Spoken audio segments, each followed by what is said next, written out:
Hello, everybody, and welcome back to the CubedGamers CubeCast. Woo. Um, I'm Wolfie, as everybody may or may not know.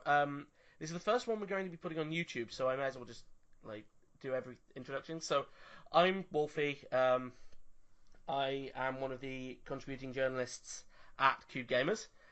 Today, I'm joined by Sam, who is. Well, do you want to introduce yourself, Sam? Okay then. I've helped out Keep Gaming. I've done various articles, reviewed games, um, uh, events. I've looked at the. Ugh. Just got my foot stuck in my mouth apparently. It's It's not okay. good. It's okay. Edit that out. I'll try. Um, yeah. When various streaming events, I've gone along and messaged people and been like, hey, look, here's a new thing and all these, and given article ideas. And when it came down to it, I put money into cubes as well because woo, Well, funding. yep. Well, it's good to have you. And it's good to be back. It's been a long time. And there've been quite a few Yeah. changes with Cubed. Um, most, I think the biggest change is that Chaz, who was one of our contributing journalists, is now our editor. Yeah, transfer deal of the century. Yep. um, and he has asked me to get the podcast back on the road, so here we are. Shall we get started? Absolutely.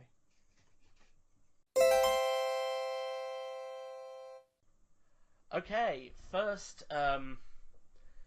news story that I've got is that there has been an absurdly long Hearthstone game, and it might lead to rule changes.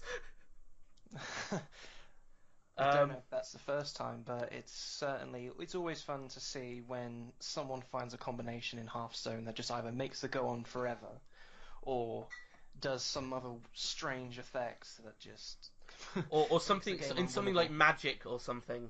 Yeah, the Yeah. uh, what was it? Call of Cthulhu, Cthulhu or something was it? That with the random spell for every card played Oh was God.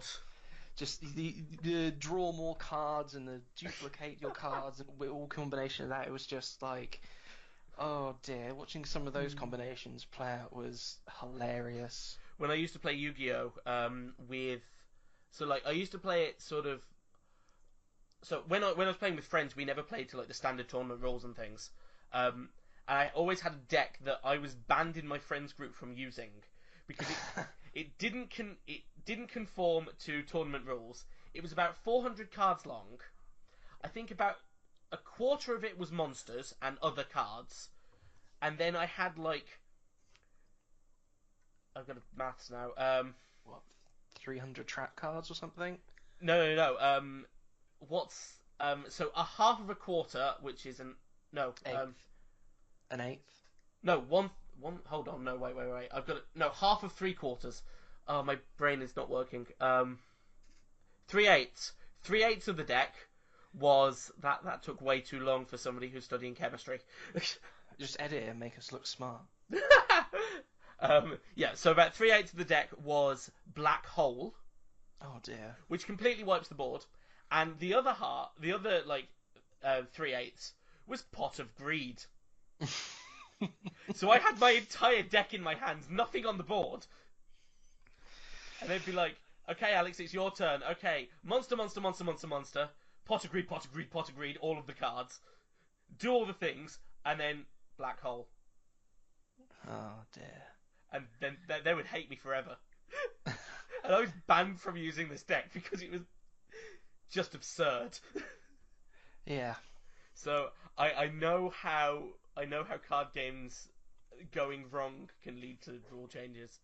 Um, Blizzard has actually responded. A spokesperson confirmed how the current rules for games which threaten to go infinite work. HTC matches turn limit is 90, split between the two players, at which the point game ends in a double defeat or a draw. So we communicated this change to the players in advance of the tournament and ran no issues during tournament play. Uh, They don't plan to ban a deck, it seems. Quote, we like when Hearthstone decks have a variety of different strategies. If a deck like this exists once in a while, then there are more ways to build decks and play. However, designing cards around avoiding fatigue isn't something we have in mind as a general design goal when creating cards. I mean, there's already seems to be enough way of avoiding fatigue, like you can just stack armor forever. Yep. As well, this strategy seems to do just that. 550 armor and that's just in the preview image of this. I imagine it got to like 1,000 or something crazy. Exactly. By the time it finished. Exactly. So yeah, it's quite interesting, but it's very hard for. As if you're designing like a card game, it's very hard to actually balance everything together. Yeah, especially when they seem to have mechanics that add armor, as this does, but then will use that as an attack, the armor. So, like, say you've got 20 armor, then your attack now does 20 damage. Yeah. And you lose all that armor. So, I can see one reason why they don't want to take it away, because obviously it would have a knock-on effect on other strategies. Exactly. And like with any of these, if someone's found an exploit to whether a few days, weeks, even hours maybe later, someone's found a way to play around it. So yeah. I imagine something similar will happen here. And probably. If not, then I will bet that in the next expansion or card pack or whatever they release, there will be at least 2 methods of working around something like this. Like, oh, it attacks and ignores armor. Yay. Or it's like, for every 10 points of armor your target has, they take 1 damage. Or something like that, Yeah. I mean, try not to give them too many ideas, or it'll be just, impossible to get back into that game. Very true. So, in more serious news, the EU Commission couldn't prove that piracy affects sales. I mean, I guess that was something that was worth looking at, really, because hopefully, fingers crossed, touching words and all that sort of stuff, that companies aren't so reliant on DRM to combat this apparent piracy blight on the industry. When there's a 300-page report detailing how that's not the case, unless you're, say, a AAA film studio. Yeah. I mean, it makes sense, really. I've talked to people who've been like, well, there wasn't a demo, but I wanted to try the game, and because I don't have, 30, 40, 50 pounds, they got a, not so legit version of the game, and then either they did buy it or they didn't buy it. And obviously with systems like Steam's, you have 2 hours to have refund the game fully refund it, which works, but obviously you still need to have the money to start with to buy the game. Yep.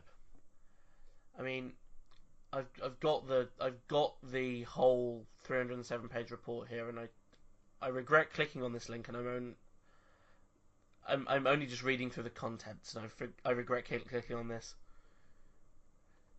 The report is available if people want it. I guess just Google it. But as PC Games End says here, you can read a full summary of the report, and in fact the whole thing, if you fancy wading through legal jargon for a few days. So, yeah, I'm going to take their word for it. Yeah, one of the article talks about some of the key points here. Yep. The likelihood of piracy was not actually based on price, but on willingness to pay. Okay. So like I was saying, yeah, if people want to buy the game, they'll buy the game. So one thing that does seem to make sense is, as people have stopped providing demos, people still want to know what the game is, and just listening to someone on, YouTube or a stream or something saying, "Hey, this game's great, woo!" That doesn't tell you anything. If you're gonna by game developer here, I might like watching someone play. Well, use the previous example, Hearthstone. Obviously, Hearthstone's a free game, so that's not a very good example. But I know. Let's say there was a new Batman game. If I really like Batman games, I might like this one. But then if I watch it, I might not like it so much, or if I try it, it makes sense, that whole piracy thing. But yeah, that's I imagine that 307 pages have a lot of legalese wrapped around that whole. Probably. People pirate, but it's not necessarily a terrible thing. Well, not by argument, but finding of this commission. Like I say, I normally look at reports and stuff just to check out the statistics for myself and make sure that they aren't bullshitting me, but I can't be bothered in this instance. 300 pages or 307 pages, you said. It's a bit of a stiff read. Yeah. Wade your way through it. I had trouble going through a 15-page report for my degree, so.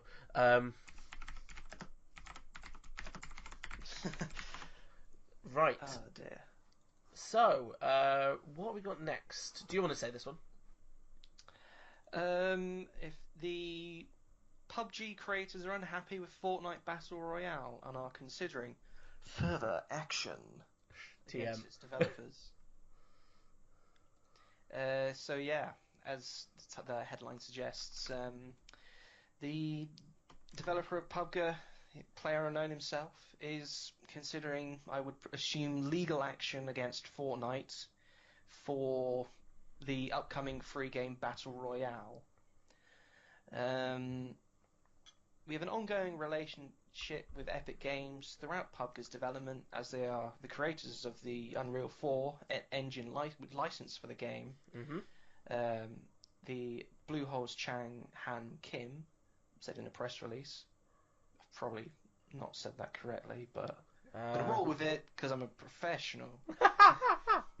After listening to the growing feedback from our community and reviewing the gameplay for ourselves, we are concerned that Fortnite may be replicating the experience for which PUBG is known. Which I can see, yeah, they're going to want to protect their copyright, but at the same time, does that mean they would then go after GTA 5, as they've also added in their own Battle Royale mini-game, sandboxy thing that they've just added to GTA 5. I mean, the first time I saw PUBG, I thought it was something like a new Call of Duty game, so. Yeah, I mean, it did have a similar sort of, more open world vibe to it, yeah. And it's not like it's a new concept. I mean, you look at older games, I say older games, they're not that much older, but comparatively older games, like even Rust, as one example, or DayZ. It's a similar sort of environment where you'll go in and you get guns and you'll try and, probably kill everyone else. I mean, I know that's not the objective in DayZ, but that's the only one that actually works. Yep.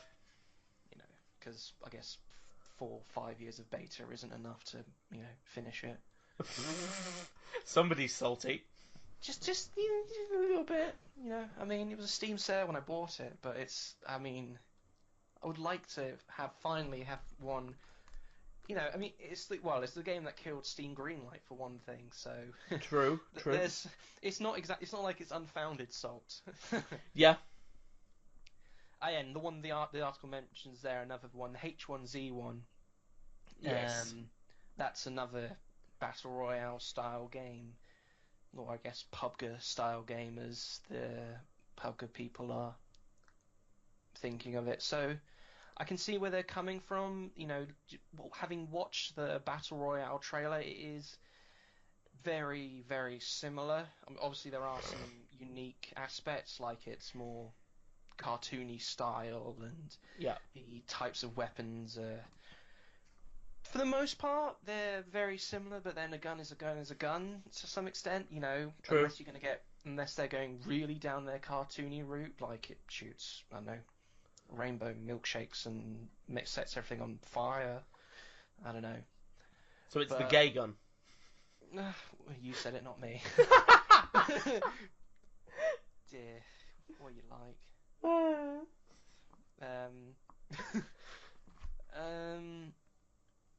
But yeah, I can see how, obviously with the name Battle Royale as well, it's incredibly similar to, PlayerUnknown Battlegrounds. Yeah. So it's, I mean, I want to see more of this rather than just a couple of quotes here and there. But For a game that is ostensibly a cartoon version of PUBG, Yeah.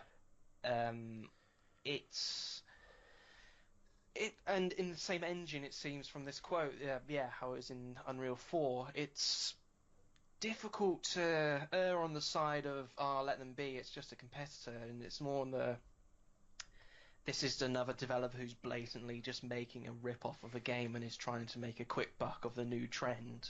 Exactly. Which has annoyed me for a long time, but yeah, I guess that's one we'll have to come back to and have a look at if there's any actual. Well, firstly, if there's any lawsuits filed. Exactly. I'm sure that if there are, I'll probably hear about them, and then everyone else will probably hear about them. So one thing that it does seem interesting is that Battle Royale is a free-to-play game, so you bet all of your money that microtransactions forever. all of the microtransactions, probably. Mm. I mean, it does bring up a good point. Is with that PUBG Fortnite. Well, at the moment, it's just a bit of an argument, really. Yeah. And can you trademark a game mechanic? Can you trademark, well, essentially the genre of battle royale style gameplay? I've always erred on the side of no. Yeah, it's too generic, I would think. It's like how would it be if Nintendo, once they'd released Super Mario, if they'd patented platforming? Exactly. Would we see a lot of the games we do see now? Like, would they have been able to as well? Even games that don't really. So one that jumped to my mind, for instance, like in this hypothetical universe where Nintendo has patented platforming. There goes Sonic and. Even to the extent of a game such as What Remains of Edith Finch, fantastic little story game, but that has a bit of a platforming section. So what happens there? Yeah. Where does it go from being a genre that the whole game is built around to a little bit, here's a section of a game. Yeah. Like I know. And is it all platforming? Is it just 2D platforming? Yeah. It's a very complicated issue, I think. Yeah, and again, that's something that we would need to see more of. Where do they?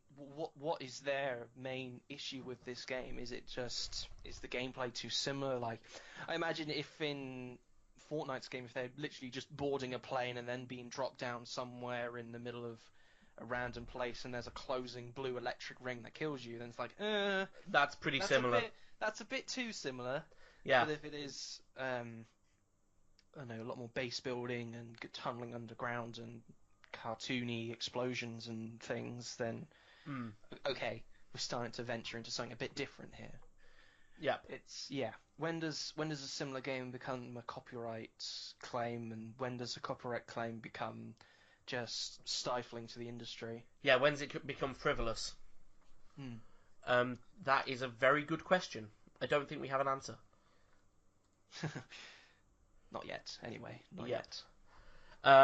So next on the list is a game has exited early access, and I wouldn't normally put this in news, but it jumped out at me because it looks so cool.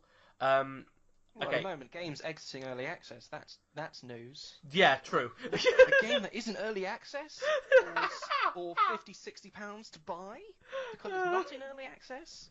Oh. So yes, excuse my terrible French. I think it's terroir or something like that.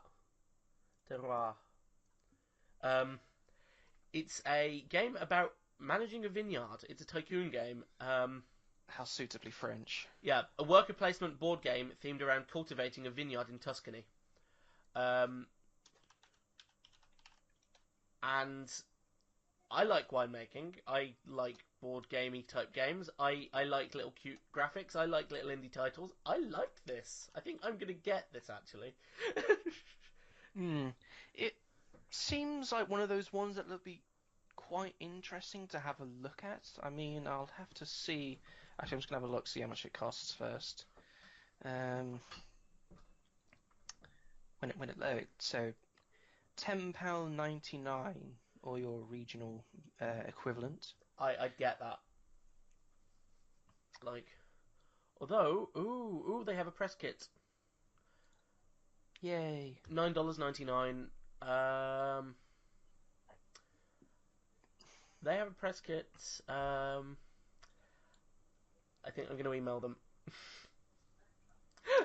I mean, it depends if they're still doing it, because it does talk about May 17th on Steam Early Access, so now that it's come out of Early Access...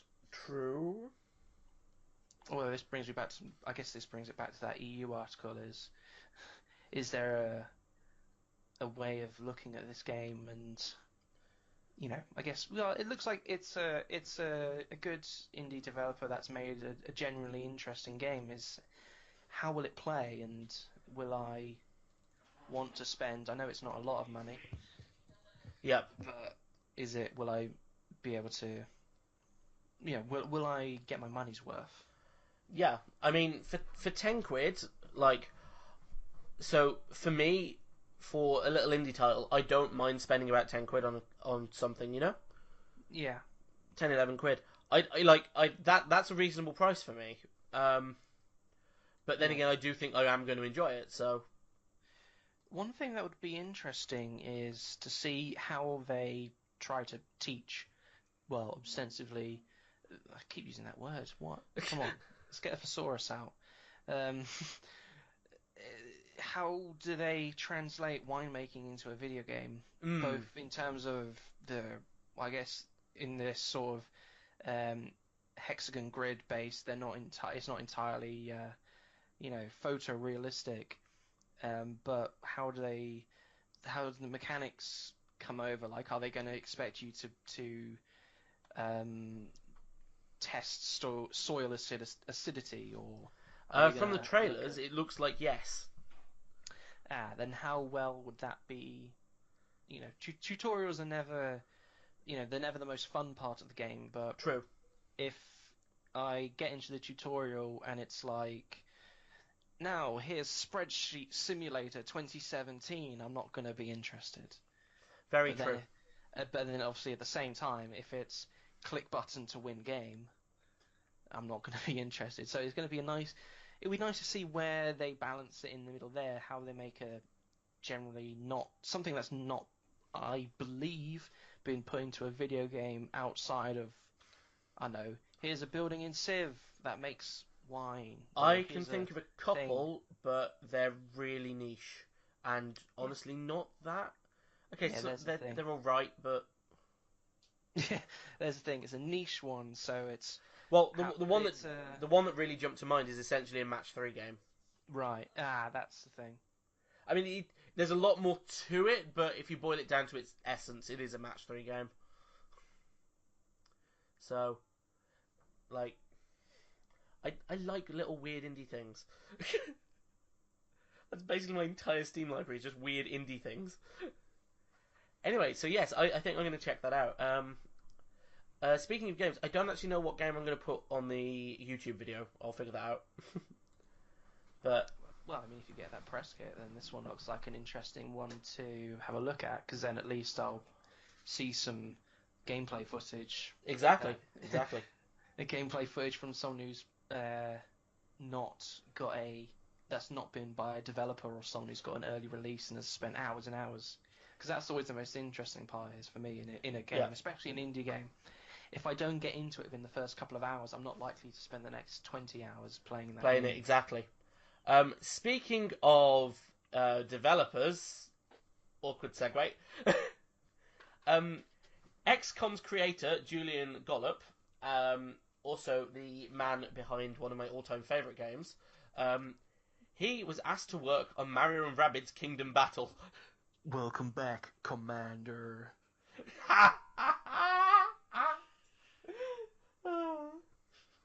So yes, Julian Gollop was asked to work on Mario & Rabbids.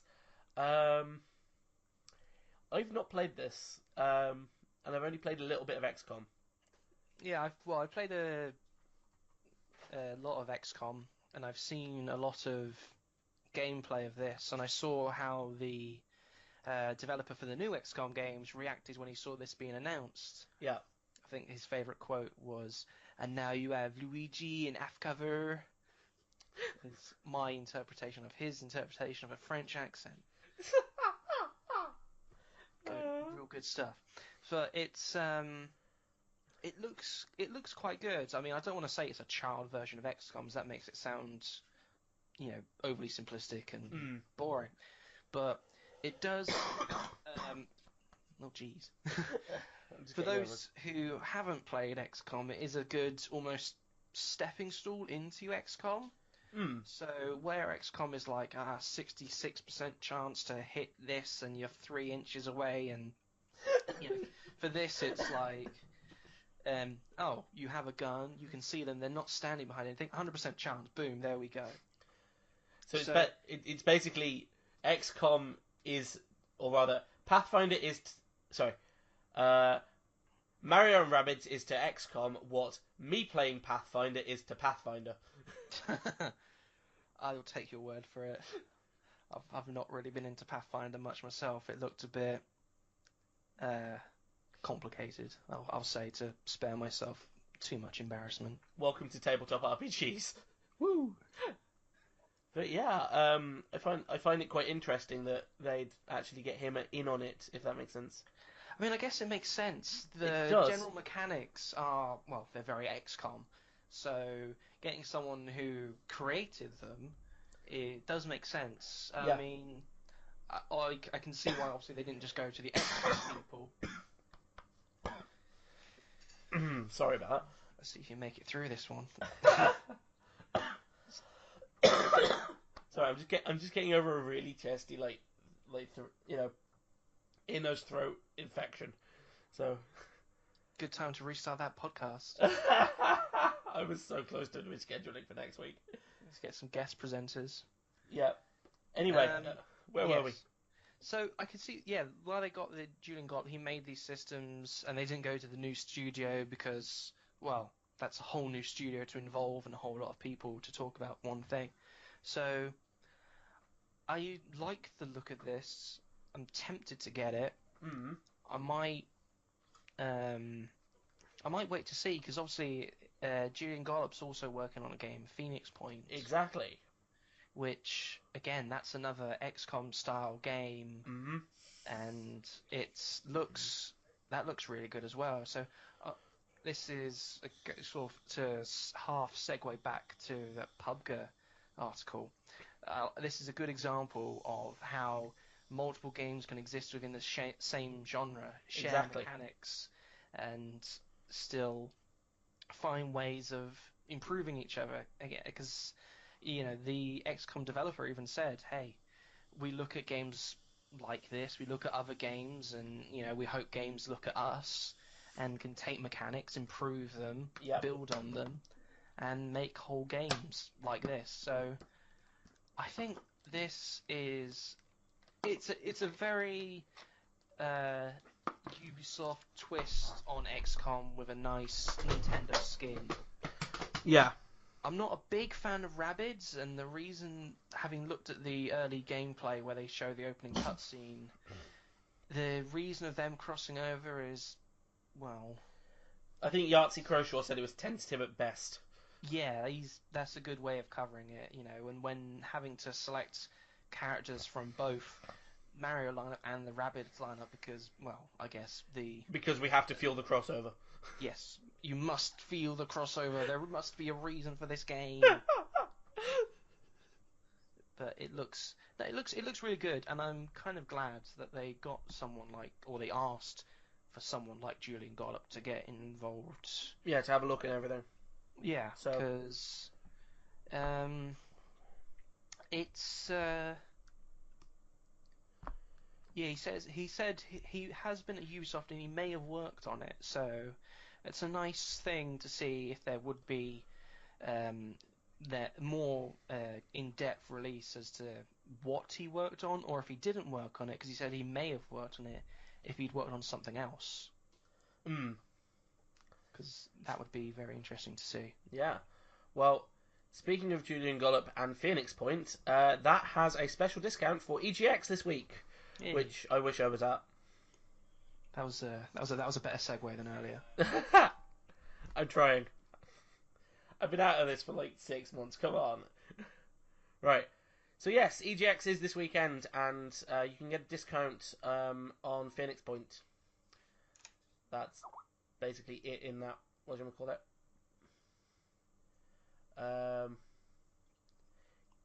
Yep. So, will I slowly die? Guild Wars 2 has 11 million players. Somehow. And their new expansion, Path of Fire, has just come out today. I've always wanted to, I keep meaning to check out Guild Wars 2. One of my friends keeps trying to get me into it, but I've not got round to it yet, and I'm like, they keep bringing out loads of things, and I want to do all of the things, and I can't afford to lose my entire life to a game right now.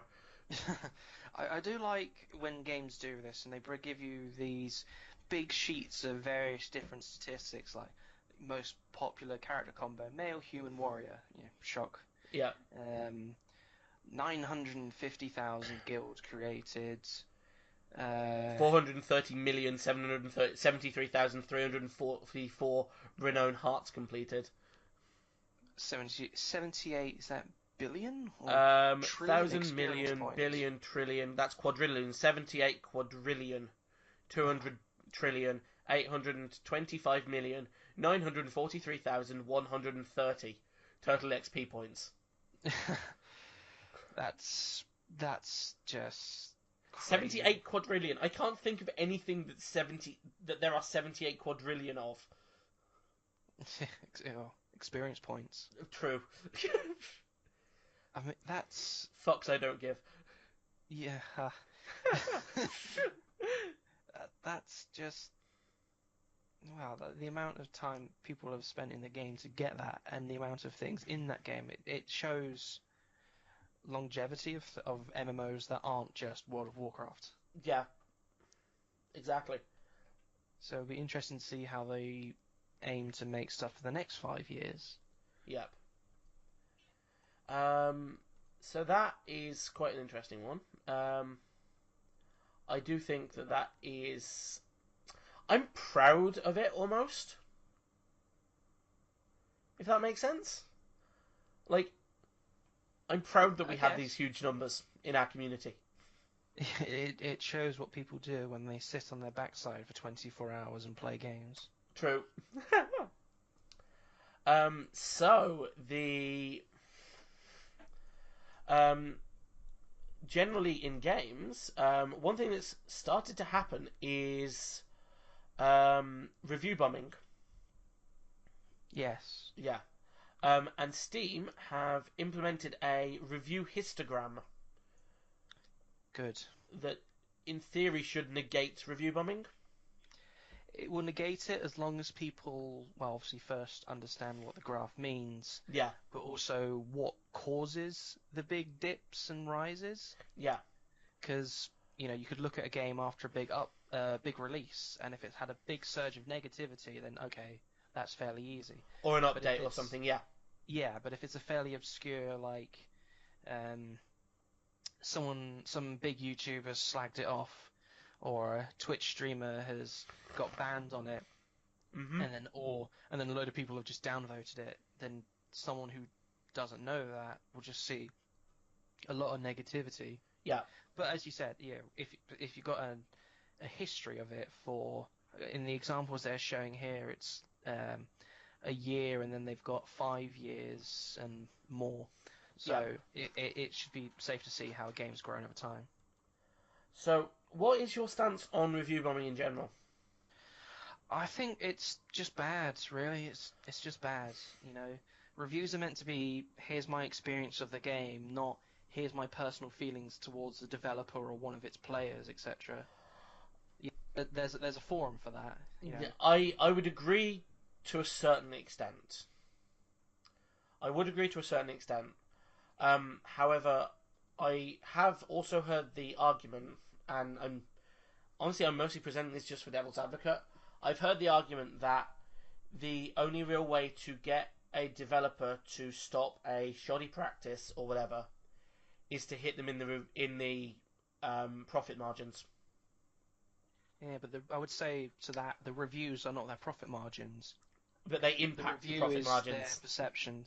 I think that's another EU commission that needs to be done, is how community reviews affect the profits of a company.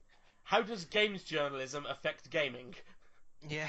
Well, it's not even game journalism, really. If it's a customer review, then True. that's just... Exactly. That's the customer reviews. But, yeah, I can see where that's coming from. You know, it's if someone's not overwhelmingly negative, then, you know, people will still think it's a good thing to do. Yeah. But, you know, like I said, that's where I think something outside of a review might be needed. Yeah. Like, well, journalism to highlight a practice, or I think a better refund policy as well might be useful, because if a lot of people reach out, say, to, in this instance, Steam, after a big updates thing, it's like, hey, this completely destroyed the game, we want our money back, then there needs to be a process in place. Yeah. So, I just opened up Steam just to like look at the actual histograms in like actual, you know, so I could actually look for myself, if that makes sense. And it's just told me that I can pre-purchase Danganronpa V3, and I'm like, oh my god, I cannot afford to drop 50 quid on a pre-purchase right now, but I so want to.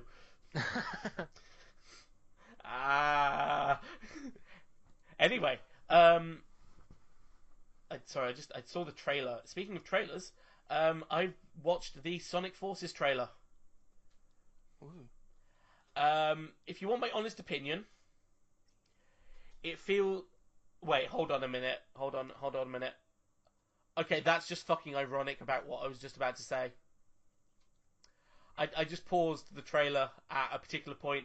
I was going to say, it looks like a cross between Sonic Generations and Sonic 06. Ooh. And I paused the trailer, and I saw... what's his name?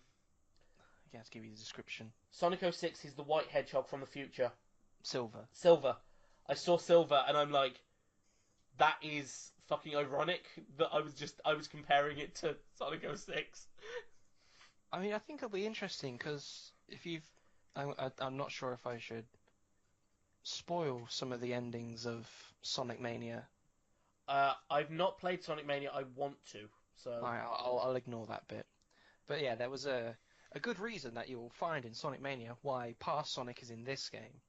Yeah. But I imagine they'll use a similar reason for why Silver's in it, I would hope. Hopefully. But yeah, once you've played Sonic Mania, or seen the ending of Sonic Mania, you'll understand, I hope. It will make clear, at least, why they've shoehorned classic Sonic in. I mean, one thing I don't like about the modern Sonic games is, obviously we've had Sonic Mania, which is literally, here's a pixel 16-bit, whatever, Sonic game, 2D platforming and everything. And then Forces is going to have 2D sections as well. Yeah. Why? You've got a perfectly good 3D thing going on here. And then it's like, nope, only getting the X and Y axes. You're not getting any side-to-side movement here. It's gonna be interesting, I think. It looks a good game, and it looks like they've put in a lot more effort than since, I don't know, the Adventure series on the Genesis or Mega Drive. And that was a big jump to go to 3D. So if they've managed to bring it back and make a game that isn't just really, really bad, or, you know, just a boring game, then Forces should be quite interesting. Yeah. And I do like the idea they've gone with. Obviously, you've got your classic Sonic, you've got your modern Sonic, and then you've got the original character, Please Do Not Steal sections. As well as, obviously, the dual play stages with, I think it's just modern Sonic and the original character. I haven't seen anything about classic Sonic. But then I imagine if they've got dual play with modern and the original character, then you should, or at the very least, like, when you complete the game, you can go back and you've got all these extra features. Yeah. It's like, oh, I'll play this one with classic Sonic and your original, or classic Sonic and modern Sonic. I imagine they'll throw it in somewhere. Yeah, probably. If not, there is the inevitable DLC for this. Very true. So yeah, it's something to watch, I think. The Sonic Forces. I think it's something one to watch. Yeah. Then again, I also do defer to Yahtzee Croshaw from his Sonic Mania review about the inevitable wheel of Sonic game development and the Sonic release cycle. I think that's true of a lot of things. I mean, you look at the reaction to Star Trek Discovery from Star Trek fans. Exactly. That's gone from overwhelmingly negative to maybe that's okay to actually no, this looks really nice. So I think that, Sonic games essentially follow that same sort of circle. I think a lot of things do, but I feel like Sonic follows it a bit harder than most. You know? Yeah. I mean, it slightly crashes through a few stages of it. True. But then I guess that's what happens when you've got to go fast. I feel like we should round off the news section with why I wish we'd been doing the podcast the entirety of the summer. Yes. So, this is my very quick rundown on the Alex Mauer situation. Okay, so there's this game developer, Imagos Softworks, who are making a game called Star Mazer, which looks honestly quite cool. It's a little indie game, and they employed somebody who employed Alex Mauer as a subcontractor to produce music for the game. It's already getting murky. It gets more. It gets worse. It gets much worse. So then what happened is that Alex Mauer starts DMCAing and taking down anything to do with Star Mazer. So that is including including the pre-releases on Steam, for instance. That's a clever thing to do. Yeah. And then it got to the point where she was DMCAing about 100 YouTubers a day. Well, it's commitment at least. 100 YouTube videos a day. It's misguided, but it's commitment. Yeah. Various things then happened, and there are far too many things that are too numerous to mention. But a couple that are prominent is the fact that she was arrested for making... not arrested, but she was... I forget what the words are because she's in America and I don't particularly know American criminal law very well. So she wasn't arrested, but she sort of was arrested to undergo a psych evaluation after she made death threats against members of the community, including the lawyer Leonard French, who is representing Imagos, and the prominent YouTuber, you can see his channel, Sid Alpha, who's been covering the whole situation. So they've both been covering the situation. She was found to be absolutely fine. She was then taken to court. Imagos by Leonard French. Imagos got a temporary restraining order. And since then, things have happened such as Alex Mauer has fired her attorney, then stated that she was going to represent herself. Well, that always goes well. Then hired another attorney, and then fired him 2 hours after the ruling on the temporary restraining order. Then she was given a month to find a new attorney, and a further month to get her case together. So that was 2 months. And her court date is, I think it's this Tuesday. She hasn't done either of these. That's either going to be immediate dismissal if she's brought it, or if it's the ones against her, then it's like, yeah, we're just going to give it to the other team. They've actually followed the rules. Yeah, so it basically what's probably going to happen is, because at the same time, Sid Alpha started. He made a website, www.suckmydmca.com, if I recall correctly. I'd like to go check this. I think it is that, which relinks, so it sends you through to the IC3 complaint referral form for the Internet Crime Complaint Center for the FBI. Where you can, if you have been affected by the Alex Mauer situation, you can fill out that form and it will get passed to the FBI, because the FBI are involved. I mean, once someone starts throwing around death threats, exactly, something they were subcontracted to do it over the internet, it's just, God, there's no positives really to take from this other than, it's in court, I guess. Yeah.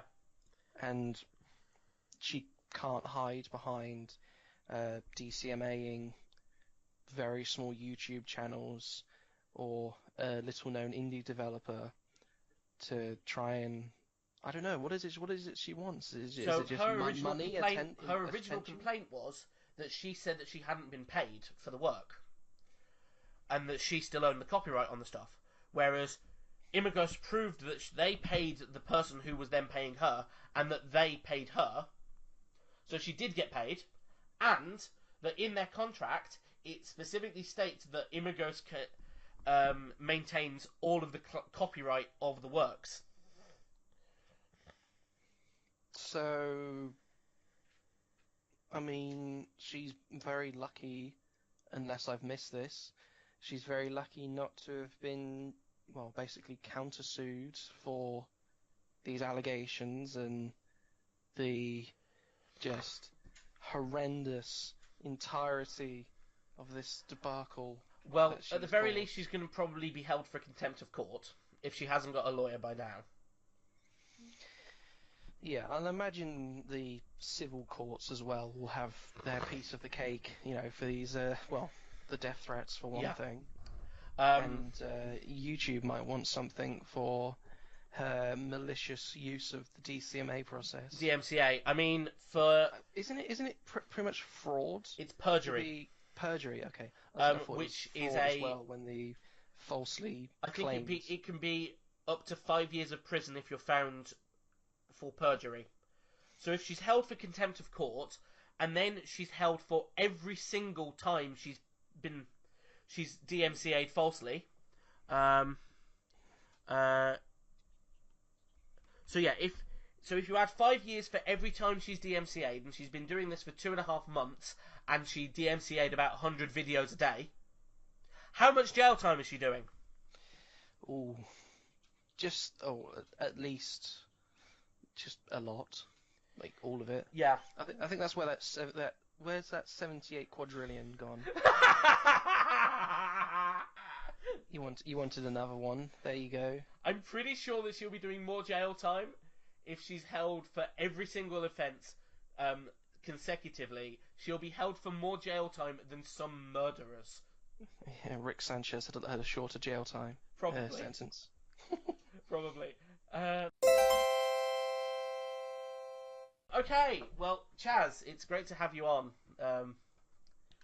Thanks. I appreciate you guys having me. I've listened to a bunch of the podcasts in the past, and you guys crack me up. You're pretty hilarious. You're pretty hilarious. So it's fun to be able to join on, even if it's for at least this one time. Hopefully I can get on another time. I tend to be rather busy, but I had some time today, so I figured why not. Yeah, I mean, like, I think for now, I think it's just going to be me regularly because I think James is quite busy now. Yeah. Unfortunately, so I'm sort of like, I need to talk to him about that actually, because if he wants me to look for another co-host, I will, but I feel bad. Yeah. You know? Yeah, I get that. Yeah. But yeah, it's like, so I'm glad that you could make it. So, do you want to talk for a bit about Cubed and where we're going? Yeah, of course. So, man. I mean, I'd love to. Yeah. So you were elected. You were brought in to become editor.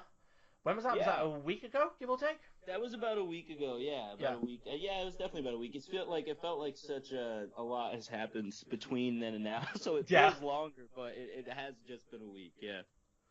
Yeah. So what? Wake up! You've been asleep for 2 years. The articles are piling up. Issue 15, 2020. Yeah. So what? So yeah, what do you think you can bring to Cubed? Yeah, I mean, I'm really excited because when I started looking for journalism jobs after I got done with my degree, I had started with this little tiny website called Black Sheep, and I wrote a couple articles for them, and then fell in love with the work and doing it, even if it was just part-time on the side for little to no money at all. Yeah. And then I stumbled upon a games journalism job posting for CubedGamers. Really fell in love with the idea that you guys were independent and or that we were independent at the time, and that that we put out a monthly magazine. I thought that was really cool because I was one of the kids who used to subscribe to Game Informer and Nintendo Magazine and all those great things, and I would go to my weekly games, my local game store, and get my little monthly issues. And so I thought that was really great that was you guys were kind of continuing that that medium. So that really was what made me fall in love. Plus the idea of being able to get published on a regular basis was really intriguing as well. So I jumped on board and just kind of fell in love with it, and then fell in love with everybody that's at CubedGamers and has been kind of active since I jumped on. And I enjoy being able to trade ideas and all that good stuff. And so once I saw that Robin was kind of opening up that space, I had to jump in and hopefully take over and help guide. Because I felt like when we had that lull, it was just really disappointing because I know I was indisposed at the moment, and everybody just seemed so busy at the time, which was just unfortunate because I felt like we were starting right when we were starting to pick up. And Indeed. And so that was a little frustrating. So I was like, oh well, you know what? I'd love to be one of the people to help. And so I kind of put my name in the ring as a long shot, thinking like, oh, hopefully it'll work out. And then it did. So I was like, yay! But man, I have a lot of ideas that are somewhat new for Cube. Just kind of doubling down on some of the things that we already do. But I have some plans, a rough outline of a plan for where we're going. I think it'll work out though. I'm pretty confident that we have a good team and that we're all pretty focused on what we love to do. Yep. It's nothing radical like changing it from a cube to a sphere or something, is it? No. No. It's all about cubes, so we're actually just going to be completely focused on Minecraft. It's just all going to be about different things that are square shaped, different things that are in the shape of cubes. 2008 Minecraft, here we come. Woo! Exactly. As the current president of the Sheffield Minecraft Society, I would be okay with this. Oh man, nothing that radical. But it is, simple things like I'd really like to bring a little bit more personality to our website because we do a really good job at creating really in-depth content, and we do a really good job, but our writers are extremely focused and good at what they do. But I'd like to kind of just go one step further and, just take those writers and just bring them a little bit more to the forefront. And like even you guys doing this podcast is a really great thing, and I'd like to, emphasize it even more and just kind of I'd like what personalities really to be what bring people to CubedGamers and really what keep people, because we have the talent, we have the personality here. It's just showcasing it and getting it to the forefront. And I'm hoping we can do that with different types of video content and maybe involving our audience in a way that's a little bit more interactive, things like that. Well, it sounds good, and I don't want to speak for the entirety of all of us contributors, but we are certainly, on my end, I am really glad that you're here. Oh, I appreciate that. Because, podcast has been stagnant for like 6 months, and I've been itching to get back into it, and now I can. Well, if only even to do that, then I'm happy to jump on board so we can get things going in. Plus, that was another thing I could tell, like, everybody used CubedGamers almost in the same way that I did, which was just like an outlet for all these creative things that we want to do. Exactly. It was really nice to have that, so I wanted to get that going again, not just for me, but for everybody else too, so that, because I know the frustration of having those ideas, but not necessarily having that platform to be able to launch those ideas. I mean, so like, I really want to get more into streaming, so one of my plans for the podcast, as it were, is doing an after-podcast live stream. That's awesome. So like, pretty much like, I upload it and then live stream after the upload, Yeah, that's awesome. I think that's a great idea, and we're trying, like I said, we're trying to think of more ways to involve our audience with us, and I think that just goes exactly along with the trend that I'd like to to set, where people can come afterwards and be able to hang out and play games with us, and that sounds like a really good time, and I can't wait to see how that looks. I can't really wait to see what we look like after the new year, because I have a lot of really I think we have a lot of good personalities, like I said, and a lot of really driven people, and I think that if we're all on that same page and we meet our commitments and meet the goals that we set, I think when the new year turns, we're going to be looking at a very familiar CubedGamers as far as the standard we've kind of set for ourselves, but also something very new in the sense that we're going to be a little bit more, like I said, public and acceptable to the mass audience. I do like the idea of that after podcast stream. Put a nice game on, have a chat with people, get some ideas for future topics and further discussions on something you raised. Yeah. As long as it's not one of those Hearthstone games you mentioned earlier where it took an hour to do a single turn. I think everyone will be very interested to see it last. Although, if it does take an hour, then that's at least an hour where you don't have to do anything other than, just talk. That's true. That's true, yeah. But yeah, I have ideas for games to live stream for, so I have ideas of my own. What is your just because I'm not sure. I know we do a lot of trading of ideas on on CubedGamers, but we don't often talk about ourselves as people, like what we're into. So what are your guys' favorite types of games to play? I'm actually really curious. Ooh, Sam? Well, recently I've been playing a lot of like 4X games such as Stellaris and various other strategy games like that. But then on the other side of it, I'll play Payday, I'll play Fallout, XCOM. I've been just in love with the War of the Chosen expansion. Playing through that has just been amazing. But then going to some older games, like recently there was a Steam workshop released for Star Wars Empire at War. So a game I haven't played in a long time. Suddenly, hey, now we're adding all this mod support. So I've played a good half dozen hours of that recently. So that's awesome. It's a mixture of a game that I might have played for 1,000 hours, like Civilization, Yeah. and then it's like, oh, here's on, I don't know, Humble Store for $1. I'll give that a go. You know, if I Yep. get an hour's entertainment out of it, as far as I'm concerned, I've got my money's worth. Yeah. Yeah.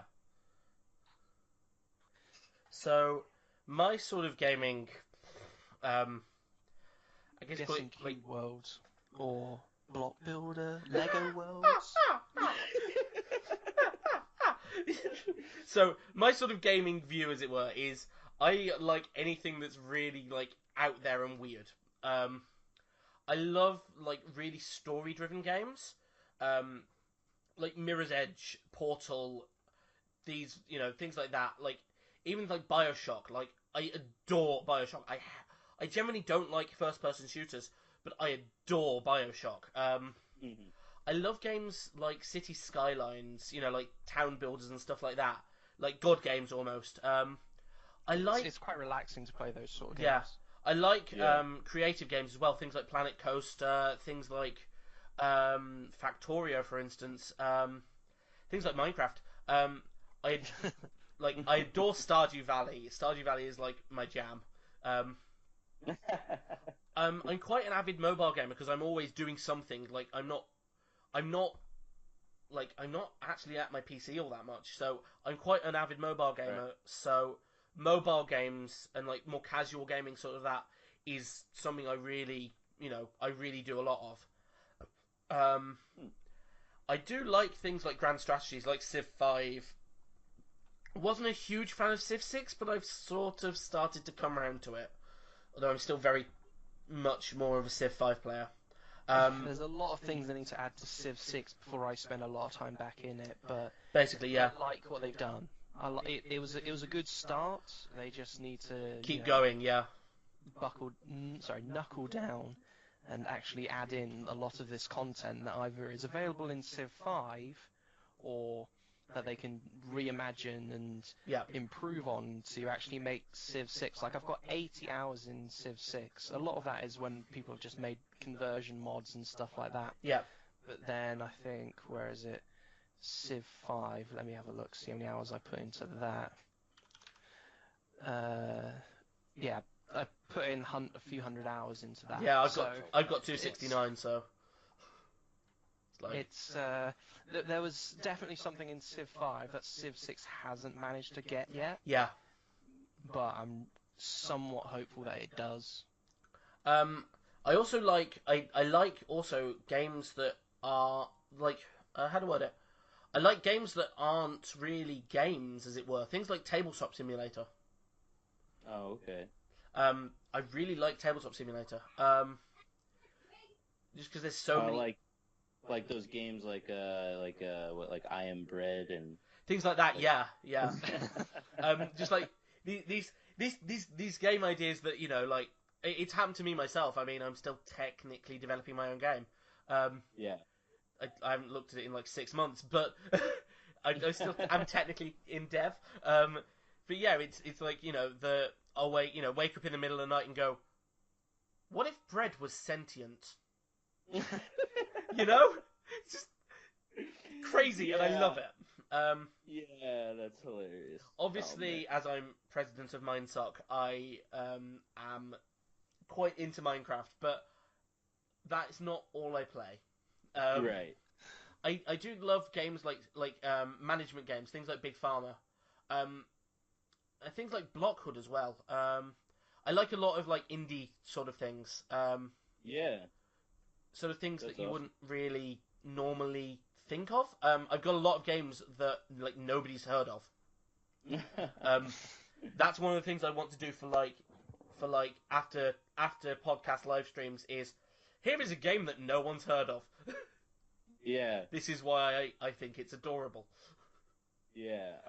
That's awesome, and I think that's like definitely where the niche, because me and the other Sam, that's on the contributors list, we were talking and we were saying, you know, what the niche we'd really like to try and fill is try to really report on indie games and really try to showcase the indie game aspect of the industry.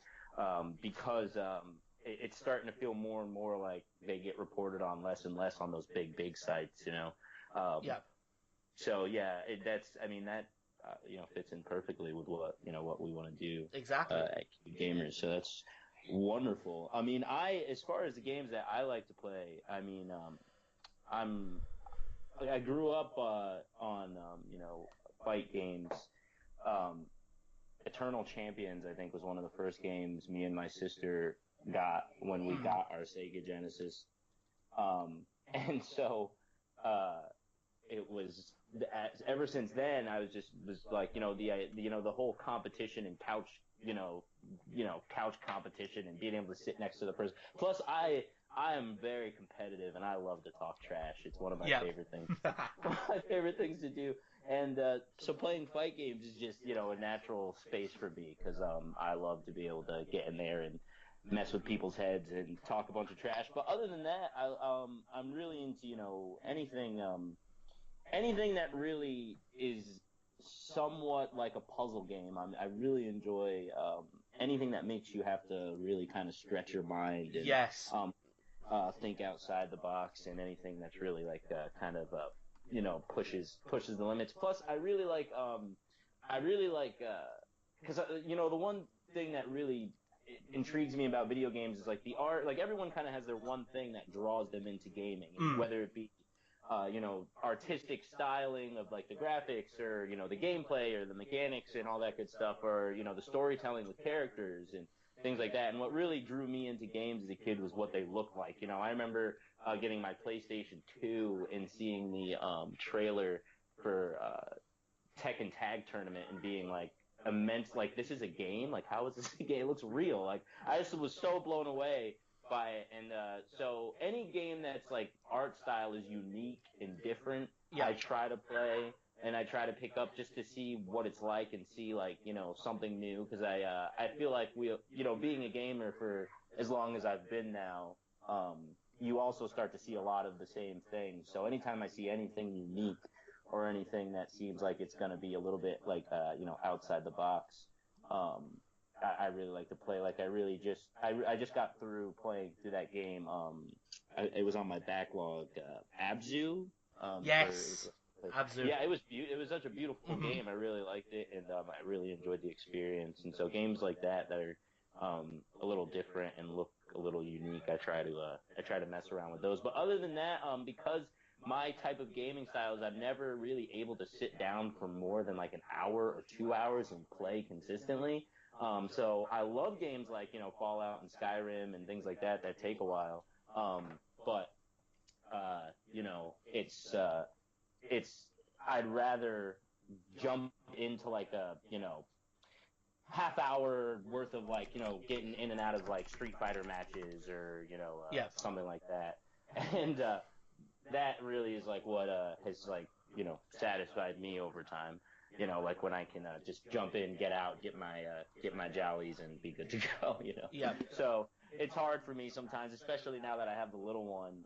I have the kid and I have another one on the way. So it's hard to find time to sit down and actually be able to like game as hardcore as I used to. But when I can do that, I still go, my go-tos are still, the big name RPGs. I still love those. My favorite game of all time is Kingdom Hearts. That'll always be my favorite game. But I've played a lot of different stuff and I like a lot of different things. But I'll have to say that my bread and butter is definitely fight games. I really, really love those. It's like chess on crack. Really. So that's why I've always loved it. I love outthinking people. It's one of my favorite things in the world to do. And so whenever I can have a chance to outthink somebody, I try to take that opportunity. So, and fight games are really good for that. Skype chat, there is a link to one of my all-time favorite puzzle games. Oh, awesome.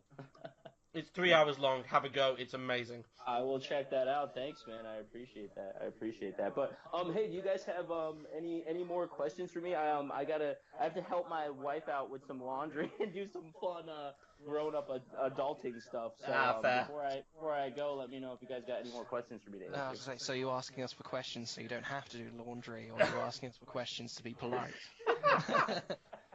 A little from column A, a little from column B. I think a little bit from both. I am trying to avoid the laundry. I am. She can see it in my eyes. She can see I'm trying to avoid it. No. I think we should let you go so Yeah. that we don't get the anger as well. Yep. I will say one thing that did jump to my mind is CubedGamers contributors game night. Yes.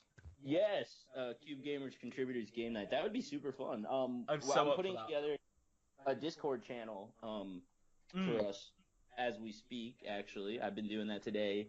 That's been a part of like what I've been up to today. So I've been putting a Discord channel together. So once we get that going, I don't see why there's any way we can't all get together once a month and have a meeting / game night. Why not?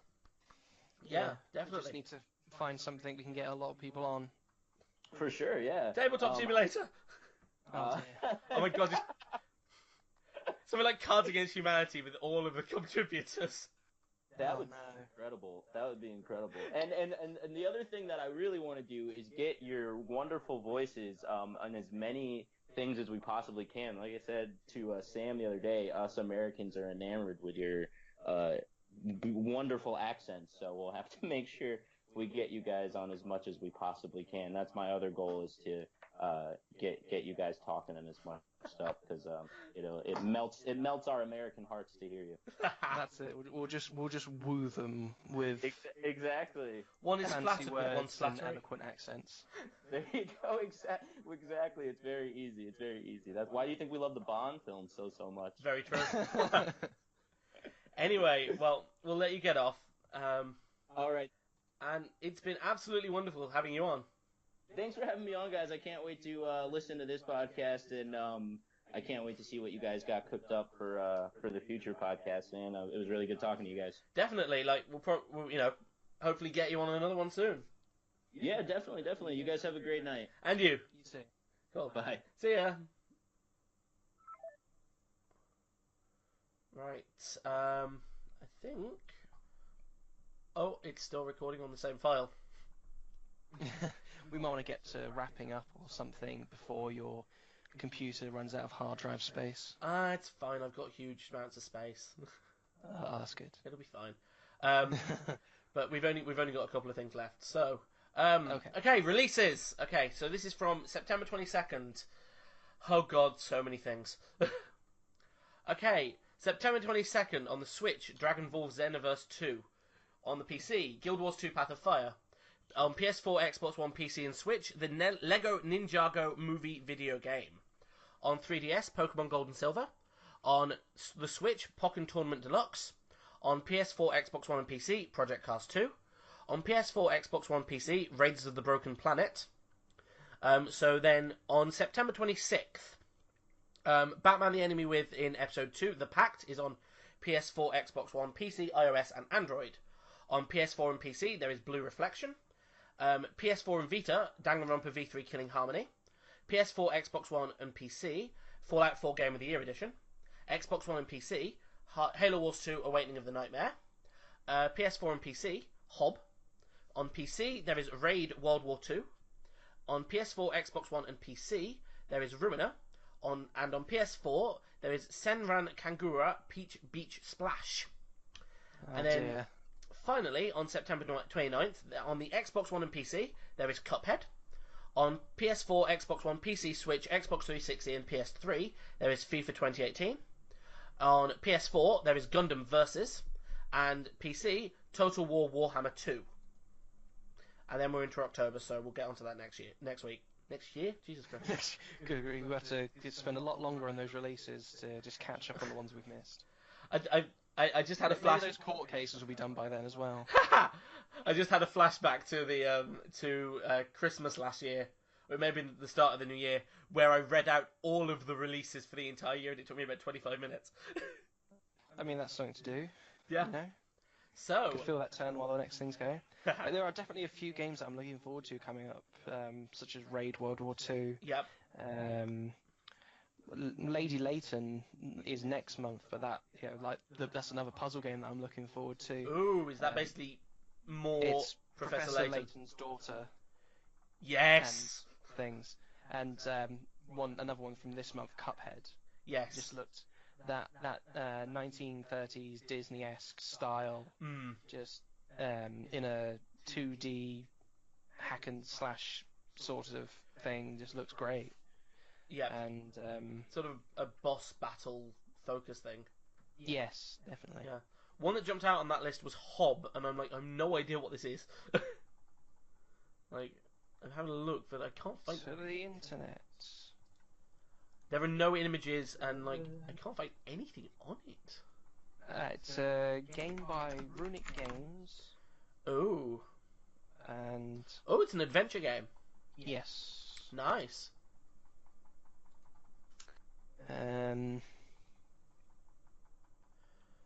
puzzles, combat, Oh, and platforming. yeah. Sorry, someone seems to have found the doorbell and is really going at it. I'll give you the link because you can. There is a sign up to receive a promo copy. Ooh. Which, you know, my favourite price for a game is free, so if there's a free version, I'm gonna see if it looks any good. Yep.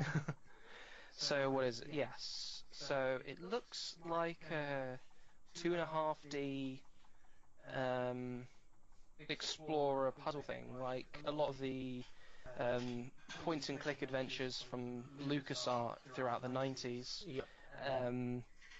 So one of the things the website says is present out text or dialogue. So Ooh. I can imagine that being a little bit frustrating at first, once you get sort of the knack of it, and these glove abilities that they're talking about here. So like there's one that lets you punch through the floors and, you know, do damage to the enemies. There seems to be one there that turns you into electricity, and Yeah. how that will affect obviously the way you go through puzzles and the way you go through combat. And one that looks like it looks like a grappling hook. Yeah. Um, Interesting. So it's quite interesting to see how they've got these puzzle mechanics that you'll use obviously for the puzzles, Yeah.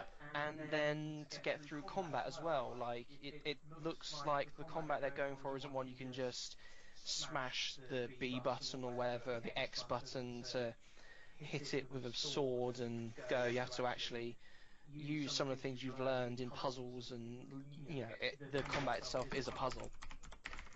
Interesting. That sounds actually really interesting. I probably will check that out, to be honest. I was just looking through the rest of the list. Blue Reflection is a role-playing video game which was released in March 2017 in Japan for PS4 and Vita, and September 2017 in North America and Europe for PS4 and Windows. Oh, interesting.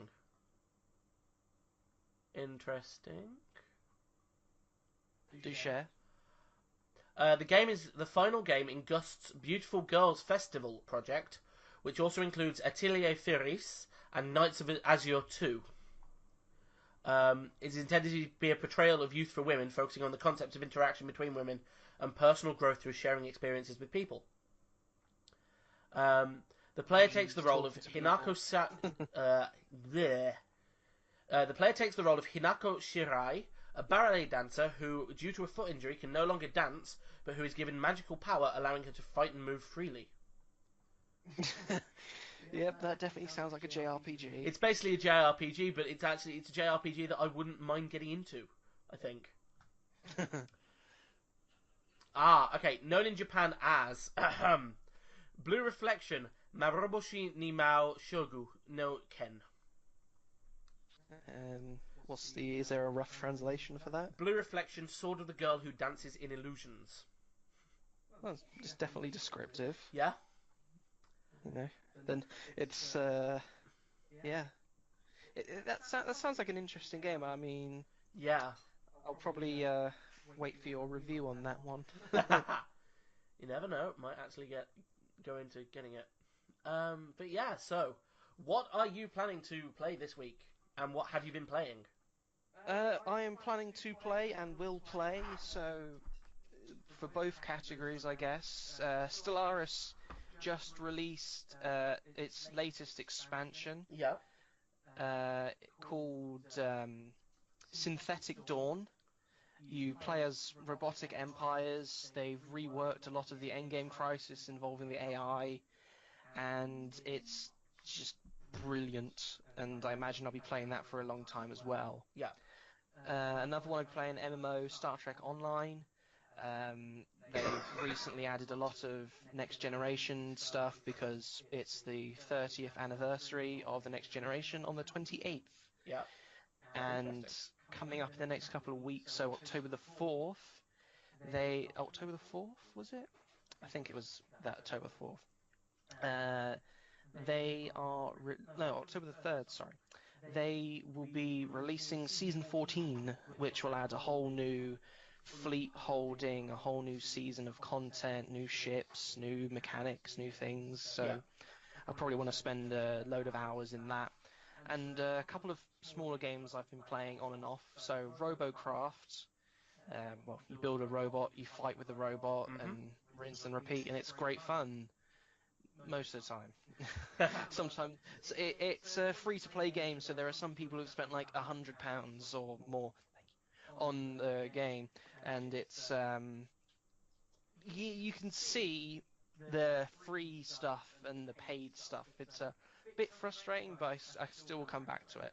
Yeah. And another one in a similar vein, Black Squad, is a first-person shooter. Similar sort of one, is a free one, and there's a lot of paid content, but it's a good game where, well, yeah, it's easy to get into. It's, you know, it's a first-person shooter, so you get what you expect, really. Yeah. So, I have quite a bit of stuff to do for the Minecraft Society, so I'm going to be playing quite a bit of Minecraft this week. But that's more out of necessity rather than want to. Is that like modded, or is it all vanilla and very... I need to finish our mod packs, so it'll be sort of testing and bug fixing, all that sort of necessary stuff. Can't quite say it's good.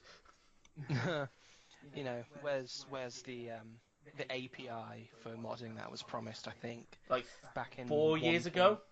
Yeah. Oh, well. Yeah. I do kind of want to see what Minecraft is like, but then when it's like, hey, if you want it on Windows 10, you need to pay for the Windows 10 version. It's like, I guess I didn't want to see it that much. Yeah, exactly. It's a bit shit, to be honest.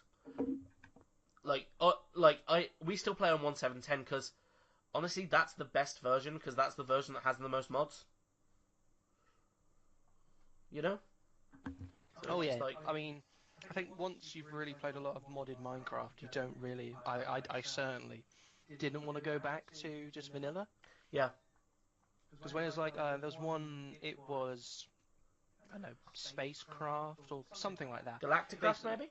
Yes, that was it. Yep. Just playing that and, you know, being on Mars and on the moon and in all these various realms and landing rockets and then adding in stuff. I think there was one that was like, oh, here's now a missile launcher. It's like, yeah, a red matter bomb later, and it was like ICBM mod, yep. Yeah. There now it's it got crazy, but at the same time it was a lot more enjoyable because I think the most fun I had in just vanilla Minecraft was just going wild and building a world, whereas, you know, actually playing Minecraft, you know, for the mining and crafting, you know, as the name suggests, modded Minecraft. All the way, yeah. I'd agree. I also think I'm going to check out Terroir. Hopefully have that as the YouTube thing. YouTube video. And what else? I have a real hankering for more Planet Coaster.